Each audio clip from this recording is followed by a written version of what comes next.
Welcome to Animal Posse, the podcast dedicated to the people and rescues making a difference in the lives of animals.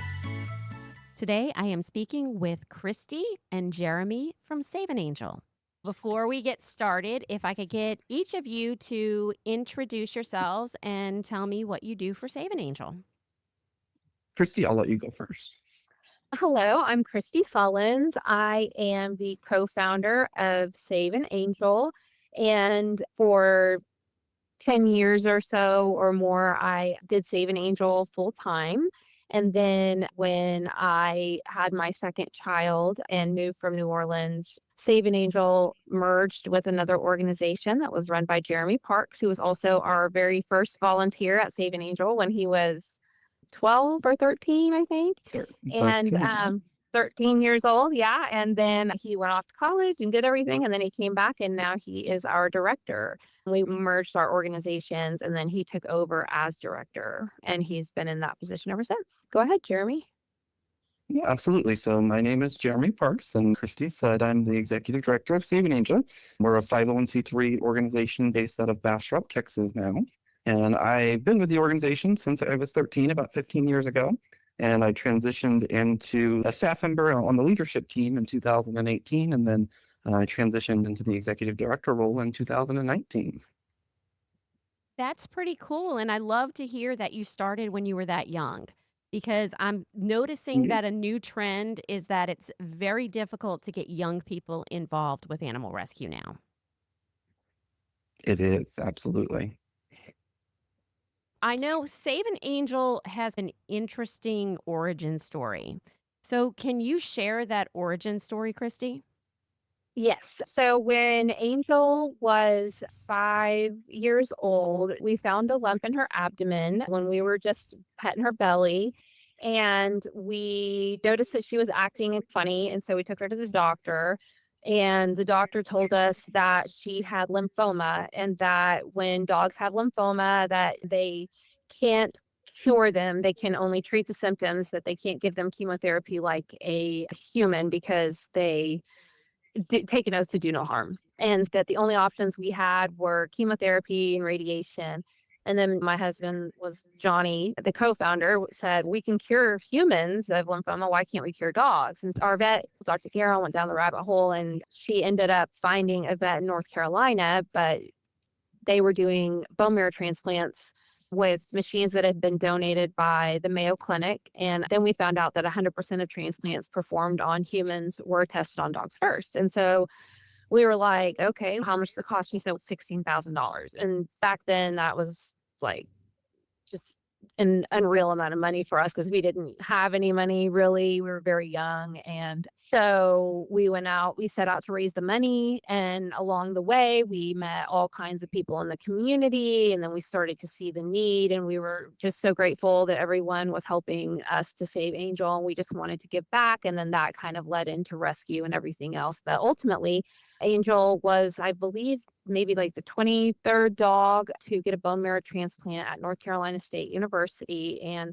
she was cured of her lymphoma and she lived to be a very old lady. She was about 13 when she passed away, old lady warm in her bed. Now Saving Angels living on through Jeremy and hopefully will live on past us. And that was ultimately the goal, was that I would just continue to serve the community that had given back to us. And what is the group, Jeremy, that you have that you merged with Save an Angel? Yeah, so I co-founded Bastrop Animal Rescue, which was a foster-based animal rescue organization here in Texas. And the stars aligned at the right time for both Krisie and I, and everything just fell into place for us to really be able to consolidate the resources for both entities to create an even more impactful and powerful entity. And by consolidating all of that under Saving Angel, and that the victory of Saving Angel really sparked the movement that introduced all of us to the wider animal welfare community, and that kind of became the foundation of Saving Angel and who we are. In our early years, we operated as a rescue. We pulled animals from shelters. We placed them into foster homes, rehabilitated them medically if they needed that, and we found them loving forever homes. But no matter how many lives we saved, the kennels just filled up again at the local shelter the very next day. And so we realized that while rescue was essential, it was still reactive. And to create real lasting change, we had to shift upstream and address the root causes. And so today we operate as a proactive, community-centered nonprofit, really focused on prevention and affordable access to care and programs that we build hand in hand with the people we serve. Our mission has evolved a lot over the years, and we went from saving one dog, Angel, to building a sustainable solution that really keeps pets healthy and families together and makes our entire community stronger. I would like to hear more about the proactive measures that you're taking because I'm noticing the same thing. It just seems that people who don't necessarily need what we would consider rescue try to always get rescues to take their animals. And it always seems to overload the system because people don't want to say no. So, what are some of these measures that you're doing to combat that problem? Yeah, absolutely. Really, for us, it's helping pets means helping people too. That's really at the core of our mission. And when we talk about solving animal welfare at its root, we have to start with access to care and cost. And that's really the number one issues that we see that families face. And the market sector of the veterinary world is able to service greater than about 50, maybe 60% of the community. But that other 40, maybe 50% of people truly, with the economy the way that it is, creates a struggle. And a lot of folks have to choose between providing food on the table for their children or getting access to care and veterinary care for their pet. And for us, we really wanted to bridge that gap and access to not just spay and neuter, which reduces pet overpopulation and ends that cycle of breeding, but just the most basic of vaccinations and dewormer and heartworm testing and preventative care and things like that. And what we see a lot of is very basic health issues that could be addressed early on, like an ear infection or a skin condition. They're left untreated and it becomes a chronic, painful, expensive case that turns into an emergency sometimes. And at that point, it becomes a life or death decision for the pet parent because they don't have the means to treat the issue, the chronic condition that's developed. And so for us, we want to be a part of that pet's life, its entire life. We want to be available as a resource for its annual visits, its vaccinations, its dewormer, its prevention every month. And we're able to help families along the way. Currently, we don't offer emergency care. But it is something that we're able to connect with folks on a case-by-case basis and really give them the resources that we might not necessarily have available, but connecting them with another entity or an organization that has those resources available to prevent them from having to either euthanize the pet or surrender it to a local shelter. And what qualifications do you have for people to use your program? So we don't qualify anyone. Ultimately, if a pet parent feels that they need that resource, they're available to anyone and everyone who might need us. And so we currently do about 4,000 spay and neuter surgeries a year, and we do about 9,000 wellness appointments a year out of our clinic. We have one clinic location here in Bastrop, Texas, and then we run a mobile program which brings access to care and free vaccines and veterinary care out into the communities who need it most. And so we really do try to target the communities that we know, whether it's the highest intake stray numbers through data from the local animal shelter, or it's just case by case that we just are aware of situations in the community that might need us more than others. We try to target those individuals and those communities the most to really empower them with the tools and resources that they need. But at the end of the day, if you have a pet and you need access to care, we're here for you. Can you walk us through how you actually got this clinic up and running? Yeah, absolutely. It was a monumental effort.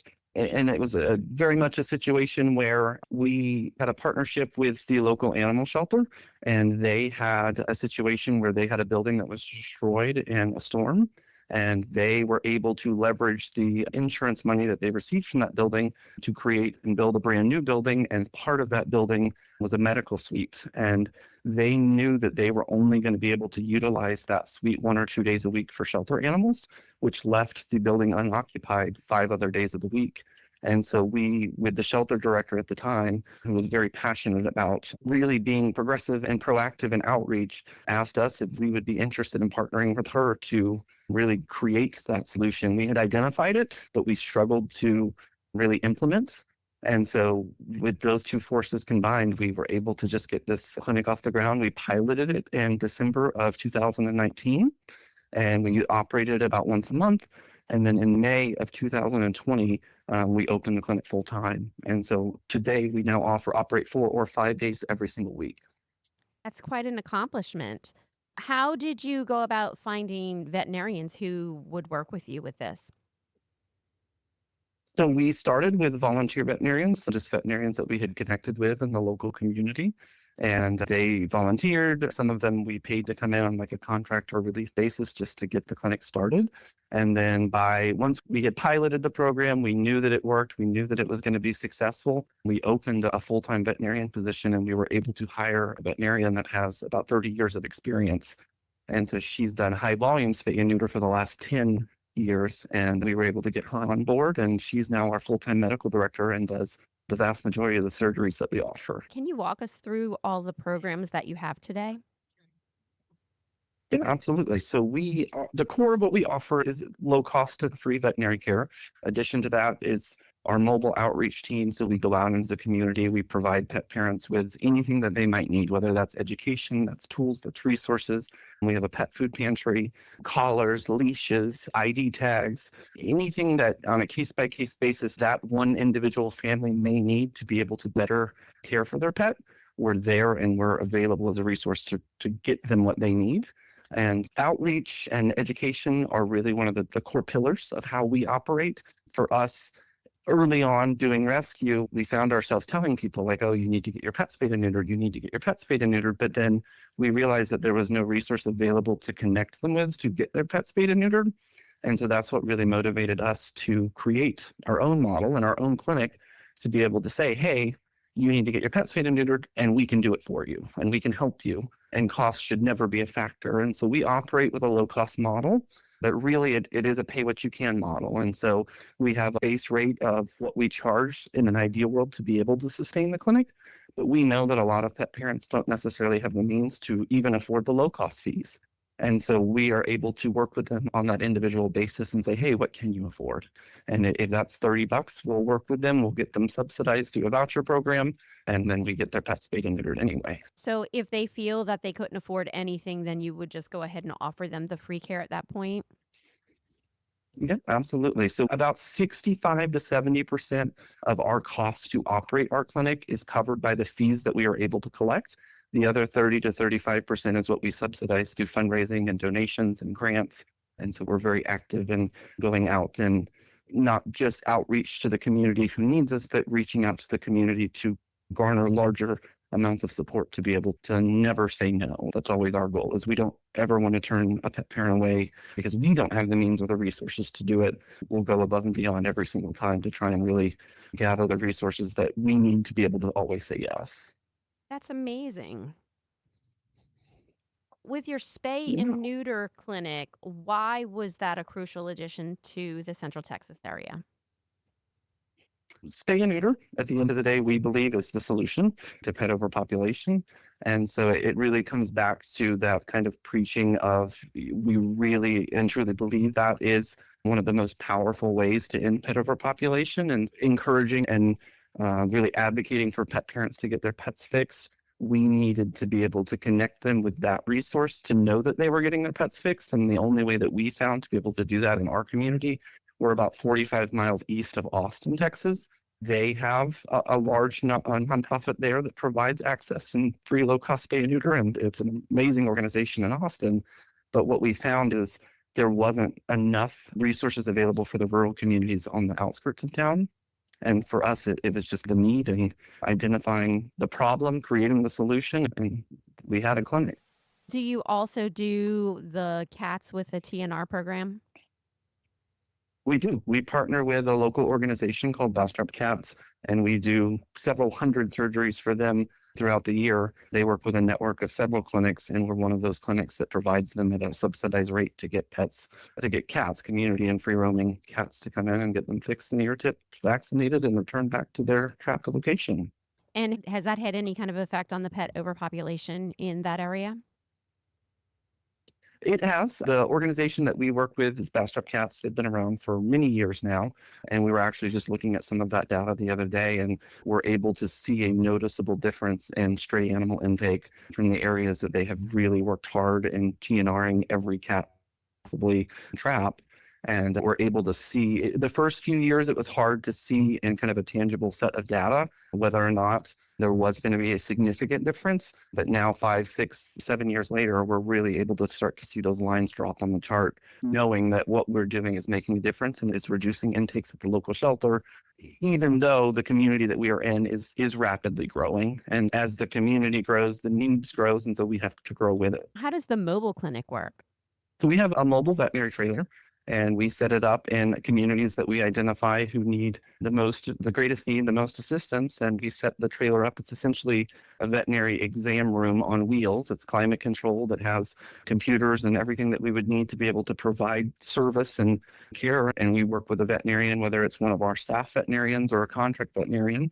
And we set up in a parking lot and we just do a drive-through model. And our most recent clinic that we did about 100 free rabies vaccines in about 3.5 hours. Oh, that's awesome. So, your pet resource center focuses on keeping pets with their families. What essential resources or services does the center provide to prevent owner surrenders? Yeah, food's the number one. We probably give out about 2 to 3 pallets of dog and cat food every single month.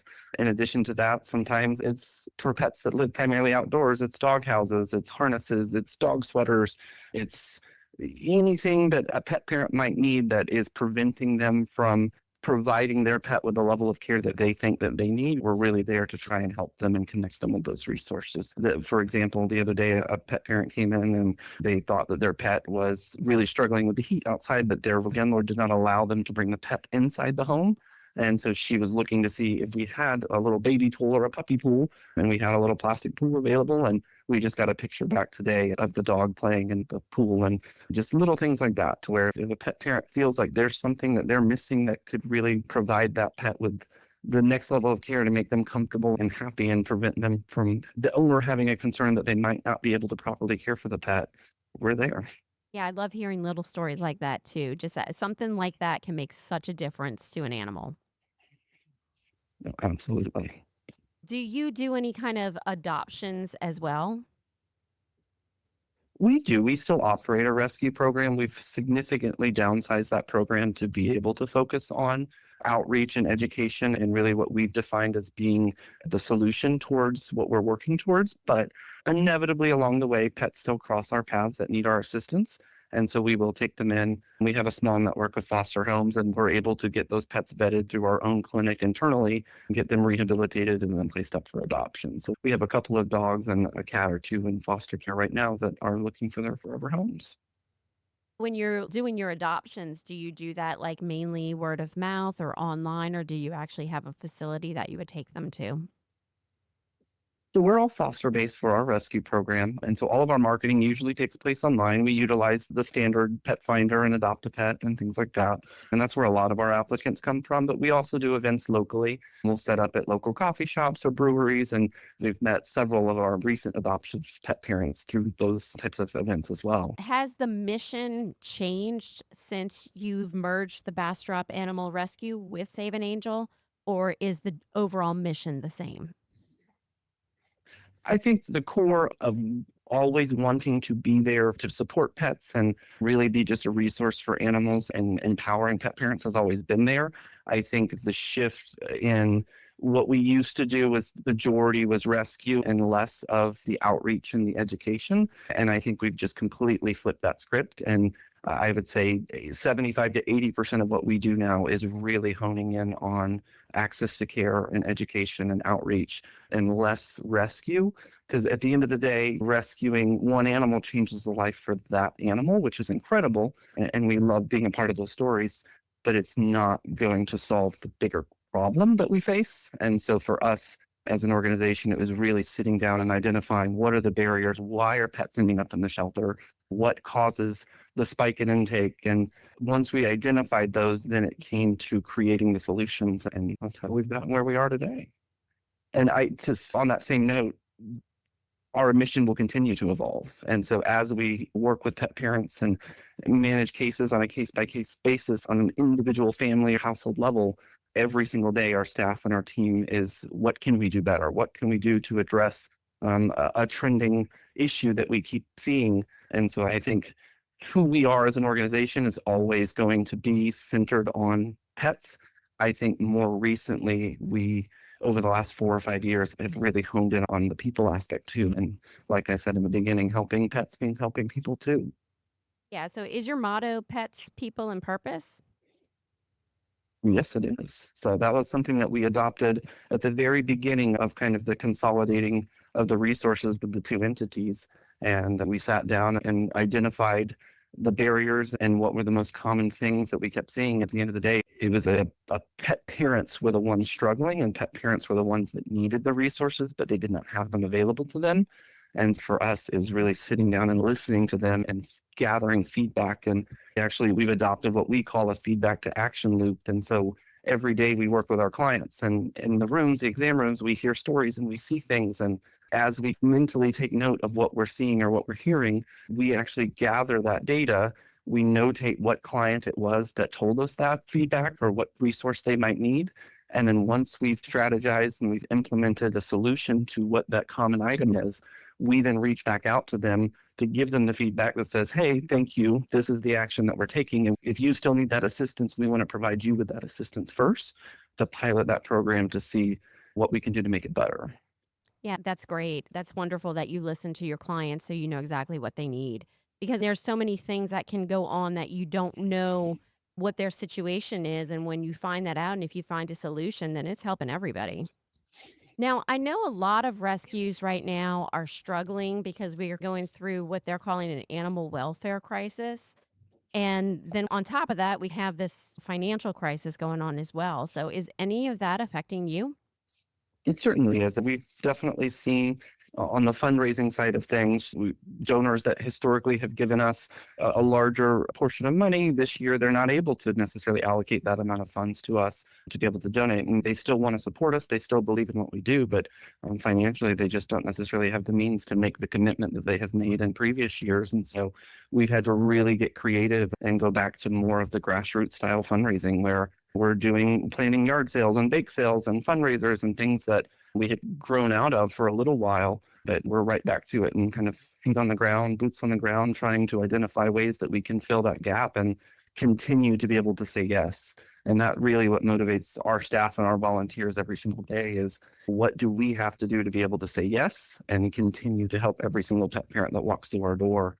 And so it's definitely been a struggle financially just to be able to sustain operations and continue to empower every pet parent, and not to mention rising cost of everything as well. Through our clinic, we are seeing that a lot of the cost of medical supplies and even the cost of insurance and just overall operating expenses and overhead is climbing significantly this year. Now, it seems too, for that very reason, a lot of people aren't able to keep their pets. So they are trying to surrender their pets. So are you seeing an uptick in the services too that you're offering? We have seen an influx in the demand for the programming and the resources that we offer. And for us, we are in a community that Bastrop County is immediately adjacent to Travis County, which is Austin. And we have Elon Musk here who has headquartered Twitter, and which is now known as X, and the Boring Company and Starlink. And so we've also seen a tremendous amount of just growth overall for our community. And so for us, it's hard to really evaluate whether or not it's just the population growth and or is it economic uncertainty.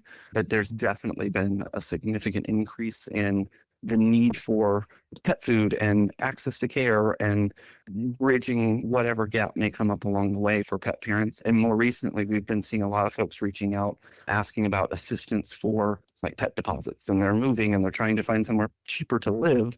But in the course of moving and the cost of moving, they don't have the $400 or $500 to put down as a pet deposit.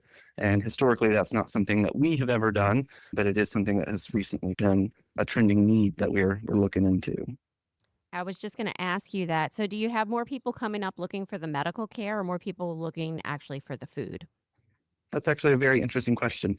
And there's kind of two sides to that where they either come to us looking for food and they're not necessarily aware that we offer medical care. And so we're able to connect them through that entire route of programming that we offer, or they're coming to us for medical care. And in the course of conversation in the exam room, we find out that they might be struggling or they're unable to afford groceries for themselves this month. So then we loop them into the fact that we do offer pet food assistance. Many of our clients are mutual clients of both programs. Looking ahead, what is the next major goal or initiative for Save an Angel? And are there any new programs or services in the works? Right now, we're really just honing in on perfecting the model that we have created here in Bastrop County and in the community that we're serving. And then vision down the road would be ultimately to really be able to replicate this programming in another community, another rural community that needs our assistance. Right now, it's economic uncertainty and fundraising. We're really just focused on sustainability for our current programmings and meeting the needs of the community that we're in. But here within the next few years, it's on our map of things to look at is expanding and sharing the knowledge and the resources that we've gathered throughout the course of what we've done as an organization and moving and introducing ourselves into the next community that needs us. So I do have another question to ask you, Jeremy. Since you were so young when you started volunteering, what do you think can be done to encourage more new, younger people to start volunteering as well? Yeah, I get this question a lot. For me, it was definitely something that I've always been driven to solve problems. And I was passionate about animals. I've loved animals my entire life. And just realizing the sheer need of help that was needed within the animal welfare community is what motivated me along the way to just continue to take on more and to do more and to step up and to take a bigger role. And we've started doing some programming here locally just to get feedback from the younger generations to see what is it that would motivate them to really step up into a role. And a lot of the feedback that we get is they're unable to identify what help is needed. They know that animals are suffering. They know that animals need help. They know that there's an issue. They struggle to identify where they fit into that puzzle. And so a lot of our messaging for volunteering here locally, especially trying to target some of the younger generation, has been very specific marketing to, we need you to help with this. This is what you can do. And just recently in the last week, we've had 11 volunteer applications come in, all of which within that younger generation.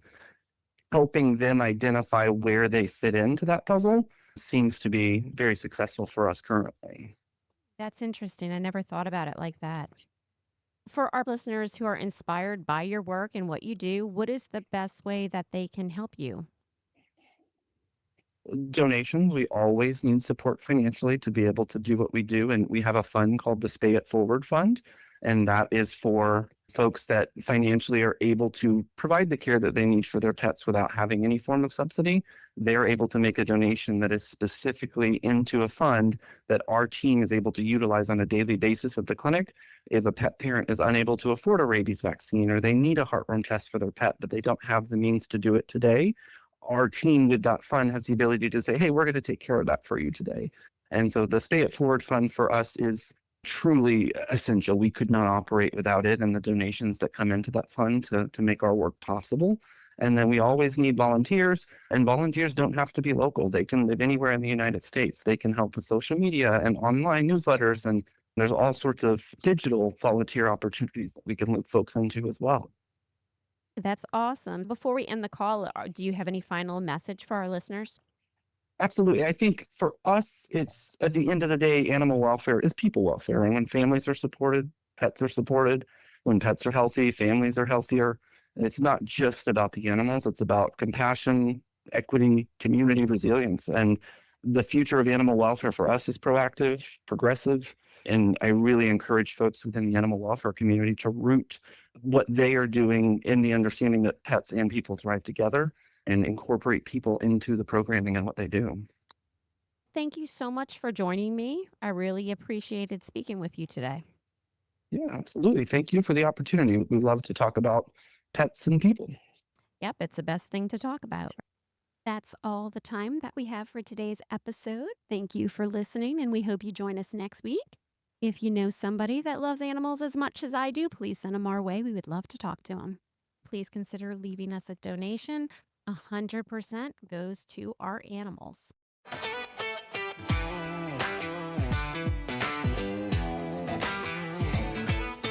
Bars in the night, claws in the fight, whiskers twitch and tails take flight.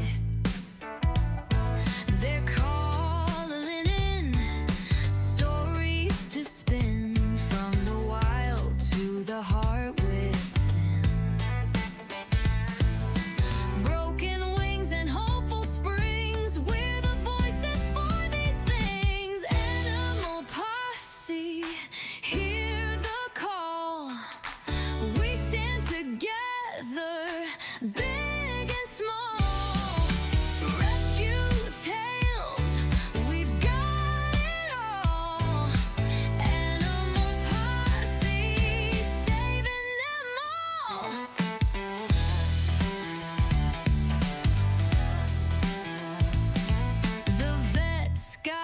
tips, the rescuers' grit, the foster homes where love won't quit.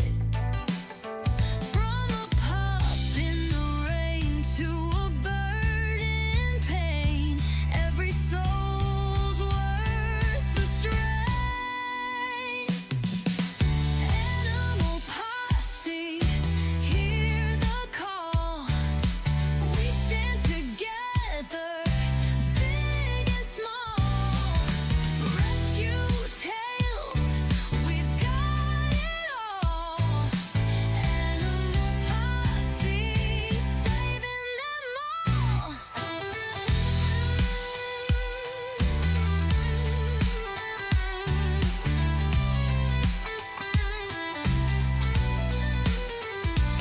Every caller tells a tale, every howl a whispered wail. We rise up, we never fail. This is the bond, the holy grail.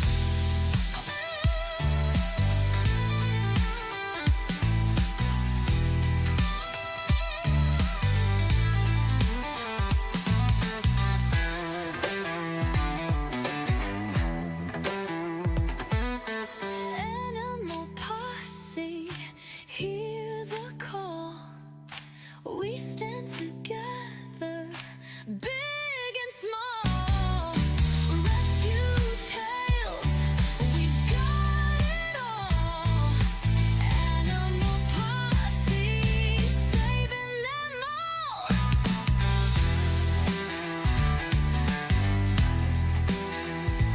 Every caller tells a tale, every howl a whispered wail. We rise up, we never fail. This is the bond, the holy grail.